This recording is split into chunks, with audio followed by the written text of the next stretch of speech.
તો સુરતમાં સત્તાધાર મામલે વિડીયો વાયરલ થયો છે। સમગ્ર મામલો સુરત પોલીસ મથકમાં પહોંચ્યો છે। વસંત ચાવડા નામના વ્યક્તિએ વિડીયો કર્યો છે વાયરલ।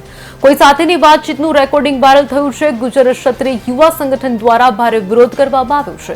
સમાજના લોકોની ધાર્મિક લાગણી દુભાતા અરજી કરવામાં આવી છે। પોલીસ કમિશનર અને પોલીસ મથકમાં અરજી કરવામાં આવી છે। અરજીના આધારે પોલીસ દ્વારા તપાસ શરૂ કરાઈ છે।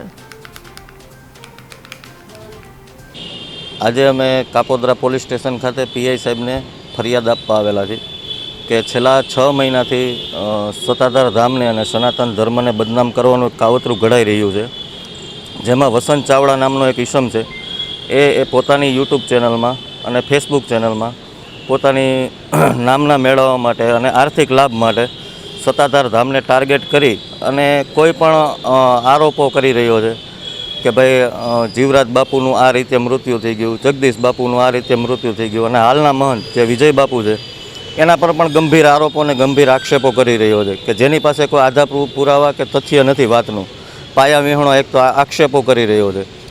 સુરતની અંદર ગૃહમંત્રીનું રાજ છે, તો હું આપના માધ્યમથી વિનંતી કરવા માગું છું કે ભાજપની સરકાર સનાતન ધર્મને જો બચાવવા માટે આગળ આવતી હોય અને ભાજપના રાજની અંદર રામ મંદિર બનતા હોય ને આ રામને નામ ઉપર કલંક લગાવે આવા વ્યક્તિઓ સામે કાર્યવાહી કરવામાં આવે। સત્તાધાર ધામ બદનામ થાય છે, સનાતન ધર્મ પહેલાં તો બદનામ થાય છે અને સાધુ સંતોને બદનામ કરવાના જે આવા વિઘ્ન સંતોષી લોકો છે એની ઉપર કડકમાં કડક કાર્યવાહી કરવાની ગુનાહિત જે કૃત્ય છે એ કૃત્યને પર્દાફાશ કરવામાં આવે એવી જ રજૂઆત અને એવી જ ફરિયાદ અમે લઈ આજે કાપોદ્રા પોલીસ સ્ટેશનના પીઆઈને મળ્યા। પીઆઈએ પણ સારો એવો સહયોગ આપ્યો છે અને કીધું છે કે અભ્યાસ કરી અને જો લાગશે તો ગુનો દાખલ કરીશું।